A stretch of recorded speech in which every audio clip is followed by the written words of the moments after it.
Hey, thanks, Ross. Good to see everybody. I know everybody's excited, just like we are, that it's game week and get a chance to get back into game mode around here. But everybody's ready to kick it off. Excited to see our guys go play and compete, see where we are and see where we go from there. But it's been a good camp, had good preparation. I think we've got a committed team.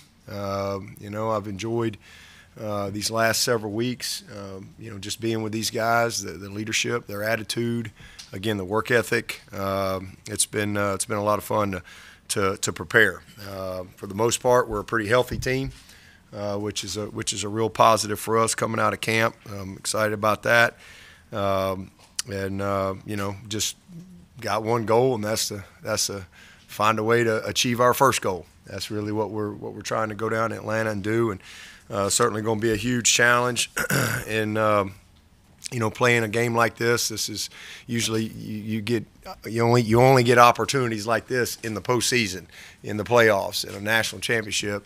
But this just happened to be on our schedule, so it's a great opportunity to play the best team in the country right out of the gate, and that's what they are. If anybody don't think they're the best team in the country, then they probably hadn't paid much attention. These guys are really, really good. Kirby has done a tremendous job down there, and they got a lot of guys back. Starting on the offensive side. I mean, you got a Heisman quarterback. He's a very, very good football player. They've lost 2 games in 3 years, and and part of that is they're they're a very, very physical football team on both sides of the ball. So you got to be able to match that, and then by nature of scheme, you got to win competitive plays. I think that's a big thing in a game like this. But starting with their quarterback, he's just a very good player, and the kid he's accurate, he's opportunistic with his legs. He really understands their scheme. They do a great job in really, making you play assignment football with how they formation and motion and mix, the inside zone game with their toss game and their counter game, in multiple ways that they do that with the play actions and screens built into it, and they got dudes that can make plays down the field. But I think Carson is accurate. I think he's a great vertical thrower. So just puts a lot of pressure on you, and then offensive line. There's probably none better in the country. This is a really, really talented group, very experienced, and big, strong backs. A lot of skill on the edges. They got a couple guys returning that have had a lot of experience in production. In 6 and 86 and 11, he's probably as fast a guy. We recruited him out of high school. He's probably as fast a guy as we're going to see. That guy can really, really stretch the field. And then they brought in a couple of guys, obviously Colby coming over from Miami. So, just a complete group on that side of the ball, and very experienced, and you know what you're getting. And then over on the defensive side, same thing. Big, long, athletic, physical. Got pass rushers. They got some sub-package stuff that they do where they're going to get their best rushers on the field. You live in 3rd and long on these guys. It's a really a tall task. So, one of the best safeties you're going to see in the country in 24. Great player. But again, 13, 97, 11. I mean, they got guys that can get after the passer, and they're Georgia, so they have a few new faces, but they all look the same. They all can run. They're all strong. They're all physical. Not a lot of room for error with these guys. And good kicker, punter, dangerous in the return game. So again, that's why they're the #1 team in the country, and you gotta play well right out of the gate to have a chance to win a game like this. So excited about it. Looking forward to it, and we won't have to wait long. Be able to wake up Saturday and get right after it. Coach, Georgia lost a lot of his offensive production in the NFL and Powers and McConkey. Brought in a really good tight end from Stanford. You mentioned the receiver from Miami. What you know of their roster, how do you expect them to replace that offensive production? Yeah, Delp. If you watched him last year, he's a great player. Another kid we recruited, number 4. He's made a bunch of plays for him last year. He'll and then they just added, the kid, the transfer. So I don't see any change. I mean, they're really, really loaded it back. They brought in Etienne, so he's a great football player. I know they got one kid that's out, but that kid from Mississippi, we recruited him too. So I got to meet him in person. That guy's. He is go take a picture of him in pregame. You wait till you see that guy. So I think the biggest thing is you obviously you got to win your share of battles up front, and I think the competitive plays. But tackling is always at a premium. Openers are hard. Openers are always hard. I mean, in college football especially. I don't think it's as hard in high school or the pros because you get preseason games and scrimmages where you get more live football, and you can kind of work out. We don't get that in college. So, I mean, tackling is always at a premium, but against a bunch like this, by nature of who their blockers are and their backs, tackling will be critical in this game. So, they lost some skill, but like I said, they got all kind of guys that are there and have already made plays for them, and a couple of new guys that maybe haven't made plays at Georgia yet, but they've made plays where they came from, or it's heard some good reviews on a couple of the high school kids that have come in there as well. Because it's been a long camp and you've had time to prepare, do you change your game week preparation schedule at all and kind of let them get their legs under them, or is it no, this is our regular game week? No, it's definitely. I mean, you try to create the game week routine this week, but it's different. It'll be a different week next week when you have truly have 5 days to get ready for a new opponent. You've had a lot of time to get ready for these guys, so yeah, you got to be smart in how you get them ready. Monday is similar. Tuesday, Wednesdays are tough practices, but with this particular week, again, you have this type of emphasis and you get the things you need to get done, but not quite as long as practice would be next week when you're looking at the opponent for the first time with your guys. Jeadyn, Lukus, and Shelton Lewis, I guess, what's their status going into the week? Oh, everybody's right now ready to play. Everybody's good to go. Shelton included? Good to go until you hear otherwise. Everybody's day to day. Everybody's day to day. I guess this is going to be a few practices this week for the kicking competition. It's still really tight. Hauser's going to be the kicker. He's won the job in camp. You mentioned Etienne, coach's status is still kind of up in the air for the game, but how is he similar or different from his brother? He's fast. He's explosive. He's I'd say more similar than not. He breaks tackles. He's got speed. Probably a little thicker than maybe Trav was. At that stage of his career. But they're both obviously great players. What do you see from Hauser to kind of win the competition? More go through the upright than the other guy. I mean, just that simple. I mean, it's not subjective. It's cut and dry. And so, he just had, and again, that could change next week, could change in 2 weeks. But, I mean, he clearly won the job. And it's not like it was tied. I mean, it was for a while, and then he separated. So he's done a great job, and he's earned the opportunity, to start in this game. Does he handle kickoff? Robert will be our kickoff guy. So they'll both play. Is there anything different about him just in terms of his personality, I guess? Do you feel comfortable putting a true freshman out there to do that against a team like Georgia? I mean, I've played a lot of true freshmen. I've started true freshmen at every position on this team, I believe, at one point or another. So, all you can do is go by what you see at practice. He's earned the right to go do it. It doesn't matter if you're a true freshman or a fifth-year walk-on. You can only go by what you see. So he's around right at 80+% and has had a good camp. And he's a confident kid. But he's the all-time high school field goal leader. So he's made a bunch of them. And so he's just it's the goal. It ain't no different. Just continue to do what he's done his whole life. This is what he's trained for. Obviously, you got a lot of stuff going around, but if you're going to be a great kicker, that stuff can't affect you. So we've tried to create as much pressure on him as we can, and he's responded, and he's been here since January. So it's not like he just got here, and but we signed him to come in here and compete, and he's done that. And Robert has battled as well, but again, Nolan has come out on top to this point. Dabo,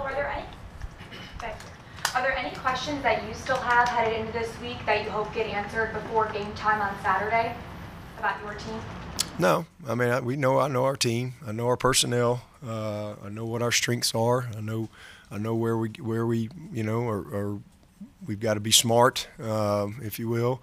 So just want to go see us play. I mean, you got to go. Sooner or later, you got to get going so you can, no matter what happens in this game, there's a long season ahead, and you got to go play. You coach and you teach and you learn every single week, and that's what's fun once you get into the game week to start getting some results and you start getting some feedback on exactly where you are and what you got to do to get better, win or lose. Is there an update on maybe someone separated themselves on that pack of running backs behind Phil Mafah? Well, I think same guys. They're all going to have an opportunity to play.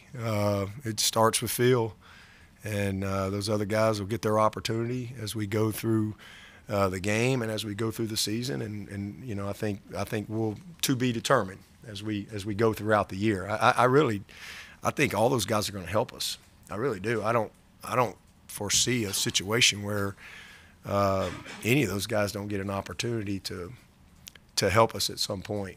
I really like what I've seen from all of our guys. But does somebody really separate? I think we've gone as far as we can go in practice. Now you got to get to game day and start stacking some days that way and see what happens. But it all starts with Mafah. Anticipation for an opener like this, really any opener, but a game of this magnitude right out of the gate builds all offseason. Do you get a sense of a different buzz in the building this week now that it's finally game week? Oh, yeah, of course. I mean, everything builds to this. I mean, you work all year. We get 12 Saturdays that we know if, Lord willing, we don't have some catastrophe, we get 12 days that we know we get to play the game of football. So, I mean, you spend the rest of the year preparing, practicing, meeting, training, running, just competing against each other. So now you get a chance. It's finally here, one of those Saturdays. I mean, it's just you just can't wait to get up and get to work. Like if you're a football guy, this is what you've done your whole life, man. It's like it never gets old. This is just, it's fun. It's fun when it's finally here because there's so much that goes into it. Again, it's so different from all the other sports, right? Baseball you play every day. Your practice is the game. Basketball, it's every few days, couple games a week. You move on quick. Football, man, you live with it for a week, and you only get 12 days and then whatever you get after that, it's what you've earned, through those 12 days. So, but even with that, if it's perfect, you get 16 days. So it's just not a lot, and so. Man, everybody loves football in this country, and it's awesome to be a part of something that people are so passionate about and start thinking about all the way back in the spring. So just glad it's finally here and ready to get going and excited to play, a great opponent.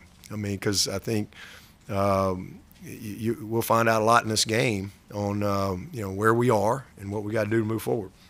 Saturday's Florida State, Georgia Tech game, you can see both quarterbacks putting their hands trying to hear. Have you figured out how much you'll use that in-helmet communication, and how will it help in certain parts of the game?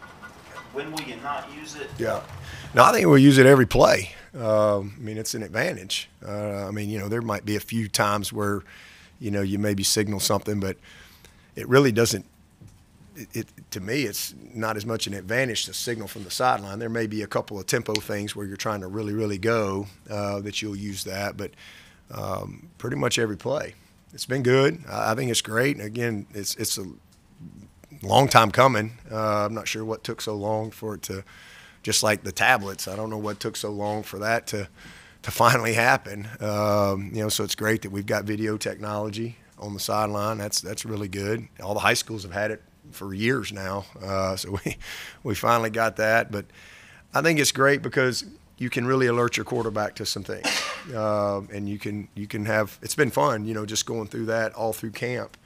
Being able to, when you get to play in, and it just eliminates a step of having to signal to get your stuff in, and then your quarterback can communicate it how we want. It adds another tempo. You can huddle a little bit more than maybe you have in the past if you're worried about signals and things like that, protecting your signals, and then drive the tempo from there. But I think just situational awareness, alerts,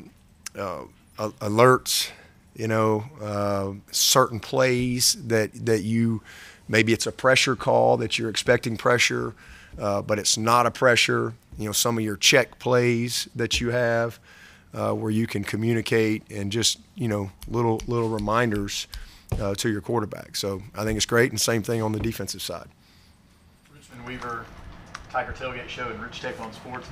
How has the opportunity of all your coaches and analysts being able to actually coach, how has that changed how you're approaching, obviously, fall camp and then heading into the season, how important it is? Well, it's a game changer, and it's an equalizer, because I think a lot of that's been going on across the country anyway, and, so it kind of levels the playing field from that standpoint.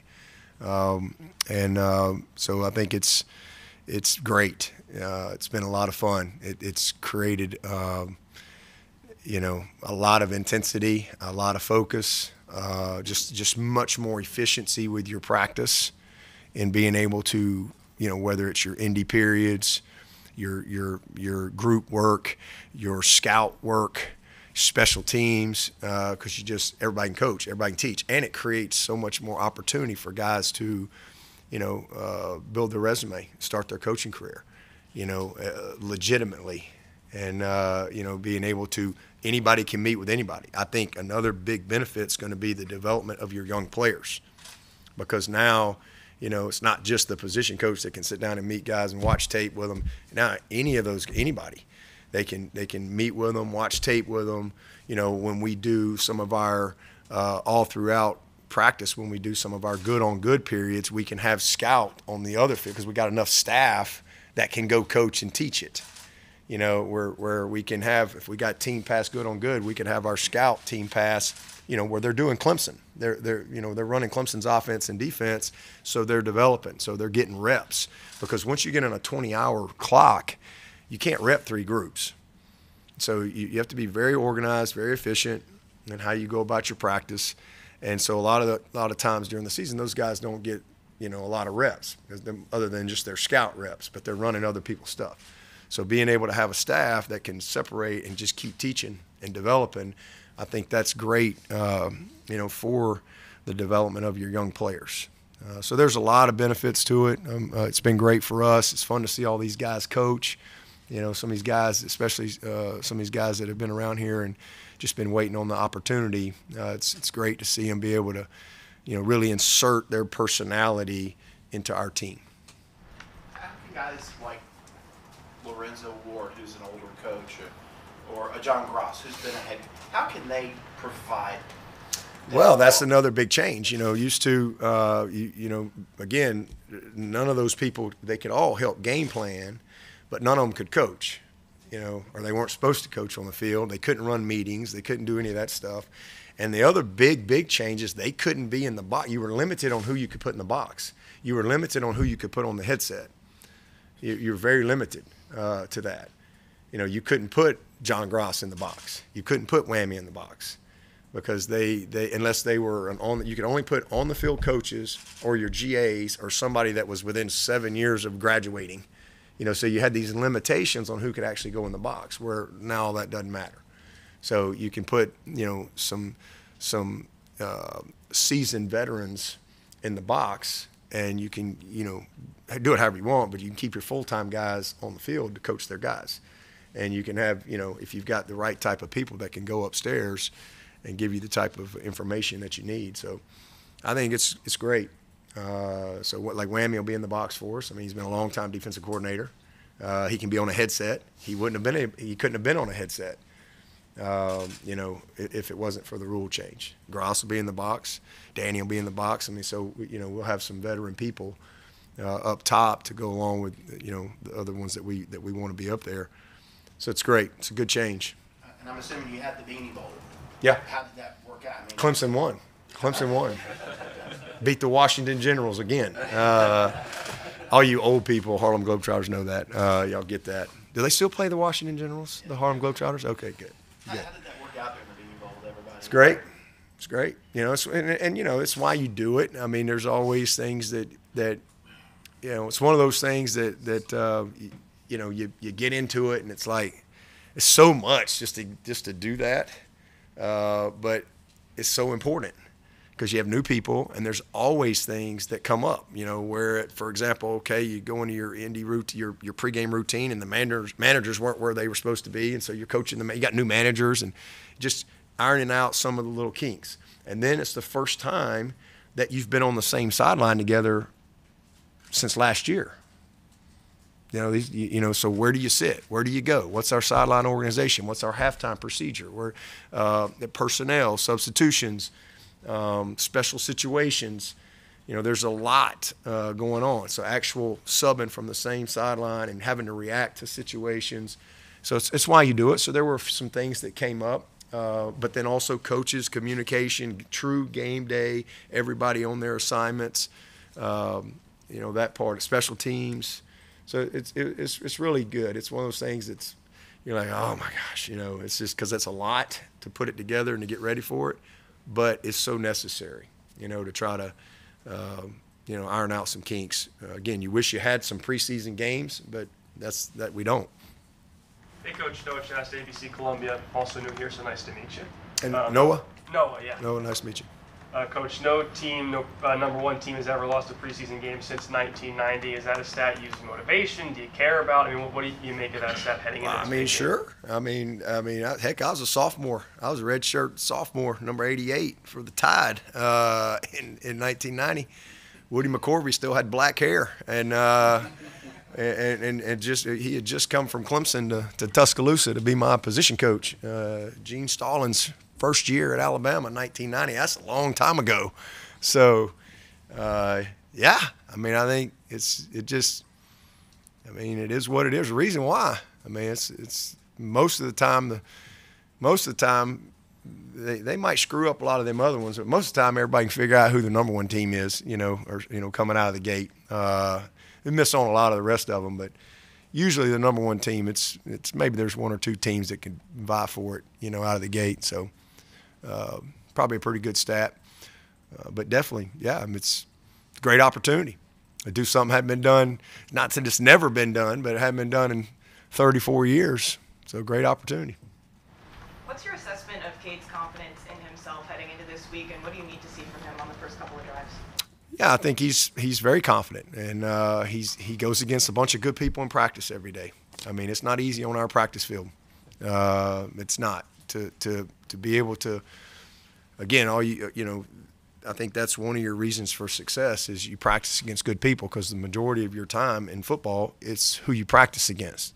So he goes against a great group every single day, great coaches, great players, and he's grown. It makes him better. So I think he's in a good spot. I think he grew a lot last year in how he finished. He's carried that over into the offseason. He's really established himself as a leader on this team, and proud of him. But, what we need to see from him Saturday is just what we've seen in the practice. Take care of the ball, make good decisions, manage the game, be opportunistic with his legs when those things present themselves, and just, let it rip, man. Let it rip. Coach, Clemson, Georgia's rivalry that goes way back. Gary Stokan, the CEO of the Peach Bowl, told me that it was an interesting story how this matchup kind of transpired. Dan Radakovich, when he played Georgia in 21 in Charlotte, He said that they wanted to play the game in Atlanta, but they already had a game scheduled for the Aflac kickoff. Gary Stokian said that they would have done a doubleheader if Dan had called, or figured out a way to get Clemson, Georgia playing that game. Can you kind of elaborate on how this all unfolded? Yeah, I mean, ditto there. That's kind of how it all went, I guess. And I mean, I think, honestly, I wish we played Georgia every year, just because it'd save a lot of money for everybody, especially our fans. Because why do we got it? We've had to go out to A&M.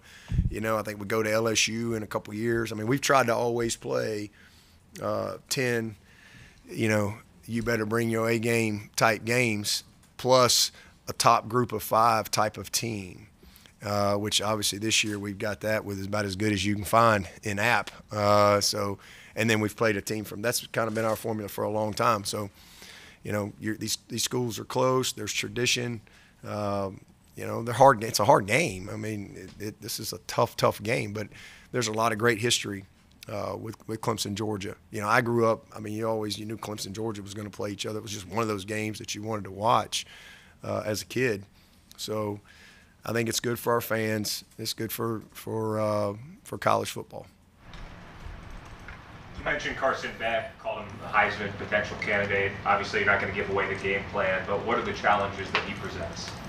He's just really smart. He has great understanding of their scheme. He knows where everybody is. He's accurate. He's a very accurate guy. And as I said earlier, he picks his spots where he'll use his legs. They do just enough with him in the run game to slow you down just a little. But he finds the underneath players. If you leave a check down open, he's going to find him. He knows where he's at. But he doesn't put the ball in jeopardy a whole lot. So just a very, very, he's a very good player. Again, he's got a live arm. There's really nothing not to like about the kid. He's a dude. He's a great one. You mentioned Cade using his legs. How much more comfortable is he in the zone read game and just having a feel for that? Yeah, much more. That was an area last year where he needed to he needed to grow, and he got same thing, got better as the season went, but especially first half of the season, he too many TFLs where he didn't make the right decisions. He had one, in a poor decision in a critical situation. So just being decisive within the scheme. And that was something we needed to see from him coming out of the season, and just a little more consistency there, and he's done that. He's been really good. If he'll carry those things to game day, he's going to have a great year. I just think his poise, his confidence, his understanding of everything going into year 2 with our scheme is, it should show. Guys practice a lot of your Tigers traditions before the season, make sure everything's in order. What do you coach as far as a successful run down the hill? Are there some key points for coaching that up? I don't really coach much on run down the hill. The biggest thing we coach up there is, we get behind the rock, let's respect the rock, let's respect the tradition, and we lock up kind of behind the rock, if you will, with the players, and then let's just get down the hill and let's get to work. There's no real, to each his own, get on down the hill. Some of them go fast, some of them will take their time a little bit, some will jump. But the main thing is how we load and unload the buses, how we lock up behind the rock, and that's pretty much it. Monday depth chart this year, is that because Georgia is not putting one out week 1, or what's the reasoning there? Yeah, just so y'all would ask, just to make y'all have to dig a little deeper. They got to buy the subscriptions to all of our Tiger websites, and have to get the inside scoop from Larry on who's playing where and who's running out there first. I guess that's it. I don't know. It seems like a new thing. Last time you think you didn't do a week I have no idea. I have no idea. I don't.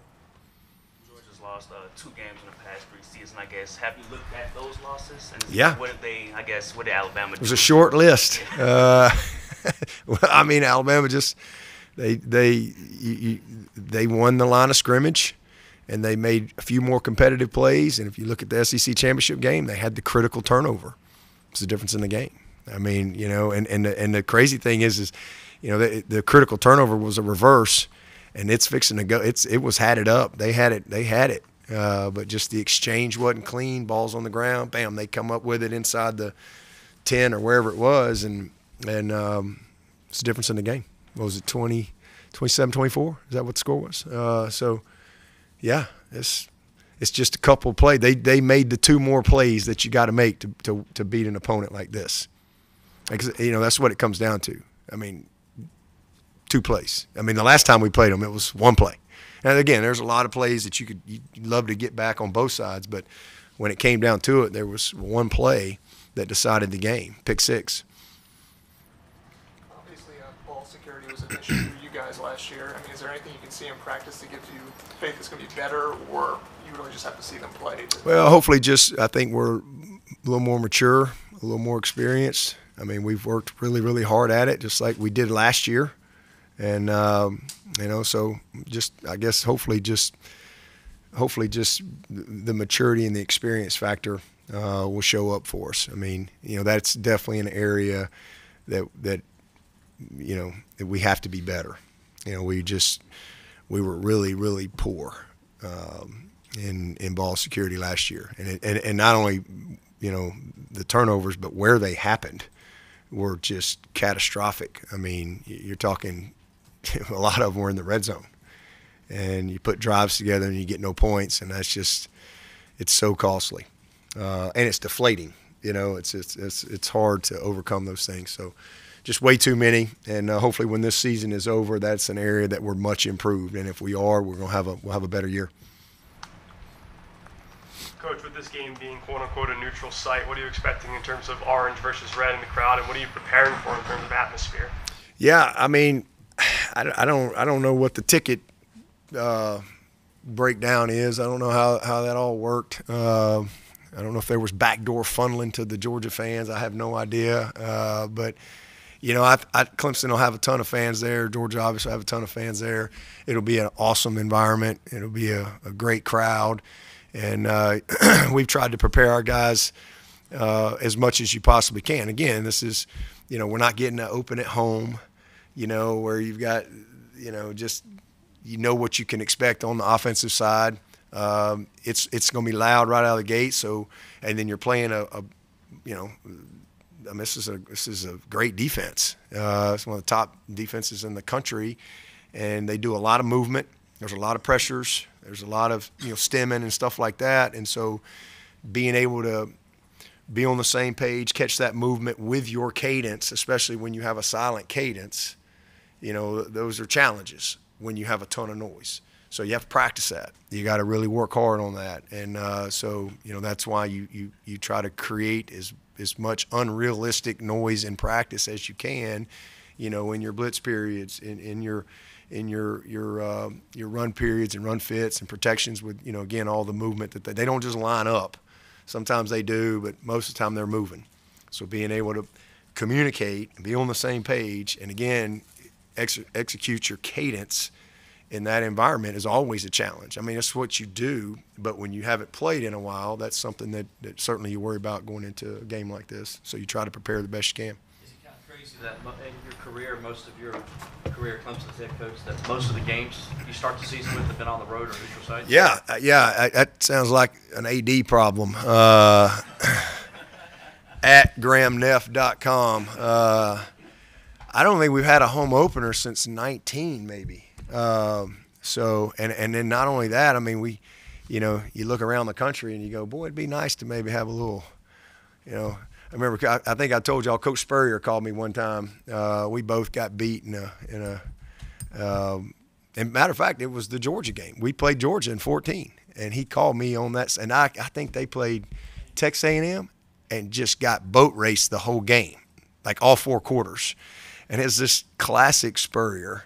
Still got the voicemail, and he calls me, and he's just like, And then I call him back, and he's just like, yeah, I don't know why we schedule these games. I tell you, I just don't know. We go play that team over here down the road, get a little win, everybody's happy, get to work out some of them problems, because you know there's going to be some problems. Yeah, I don't know why we schedule these games like this right out of the gate, you know. And he says, you know, yeah, but hey, look, I just calling you. Yeah, it looked like y'all got your ass kicked for, you know, 1 quarter.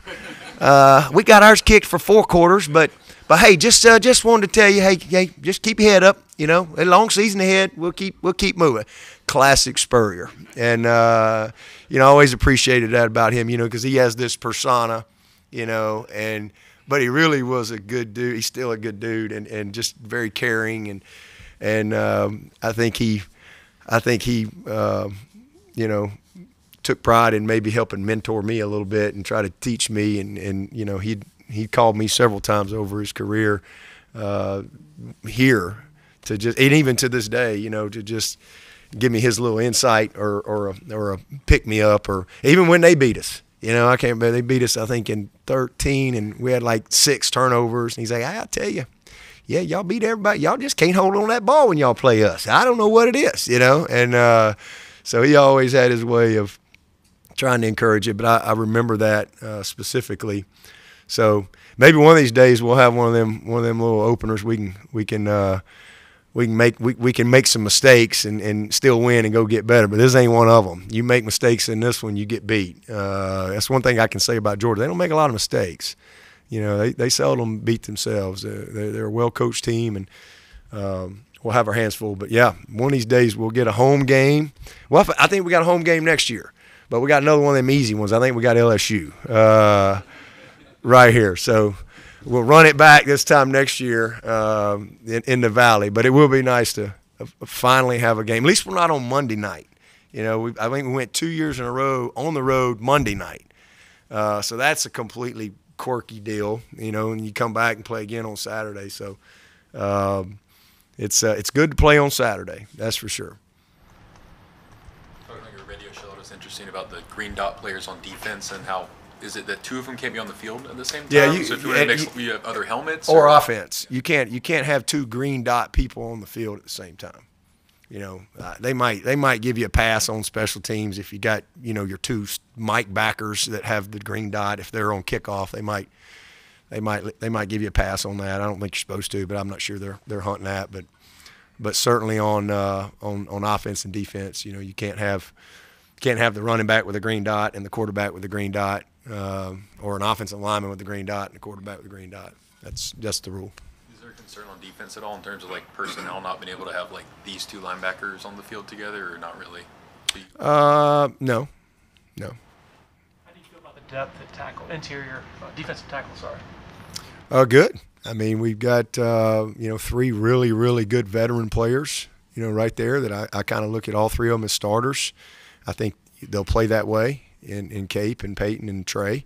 And then, you know, we got some talented guys behind them that, you know, they gotta by the end of the year, they gotta be dudes for us. You know, we need them to be dudes Saturday, and hopefully we'll see that. But, you know, Steph Island is a very talented young player. Burley's a very talented young player. So, you know, we really like those guys a lot and what they bring to the table. And then we signed Heaven, we signed Champ. So, you know, it's a good group of young guys that we recruited to come in here and help us. But thankfully, we don't need any of them to run out there first right now. We need them to just be good depth guys, and we'll lean on those first 3 guys to set the tone. I can't imagine how excited Sammy Brown is for this game. I imagine he'll start on special teams. How have you seen the learning curve go for him since January? It's been good. I mean, you could tell in the spring. I mean, it was a lot.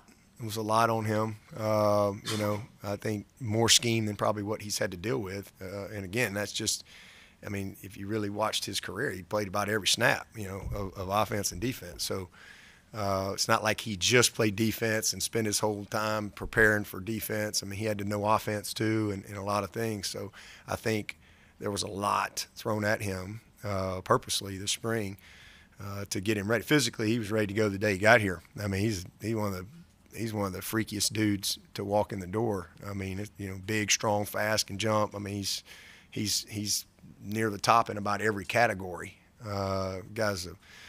He's state wrestling champ, state lifting champ, football, you name it. I mean, he's just a winner and a great kid. But it's really slowed down for him. He's still got still got a learning curve to go, but it's really slowed down. And he put the work in from the spring, and then when he came out of spring on what he had to do to get better this fall camp, and he's done that.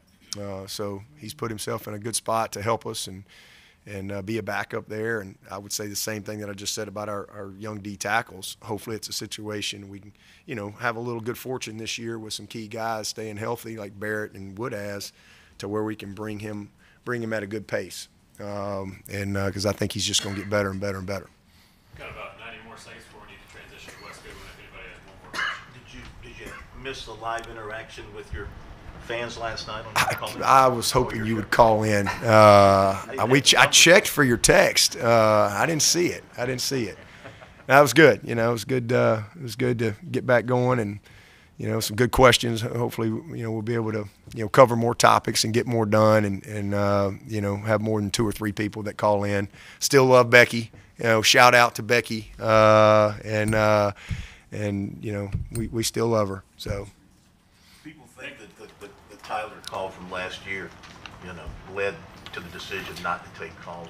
What was it behind the decision? Well, actually, and that's what people will assume, and that was brought up in all the stuff. But actually, internally, they've been talking about it for a while to make a change to the format and really look at what most other people were doing, being able to take more questions, being able to talk more ball, being able to, not just have 2 or 3 people that you spend the evening talking to, but that certainly didn't help the calls, that's for sure. But it's all good, man. Tyler's a great Clemson man, and always will be. Thank you, Coach. Thanks, Coach. Thanks. All right. Appreciate it.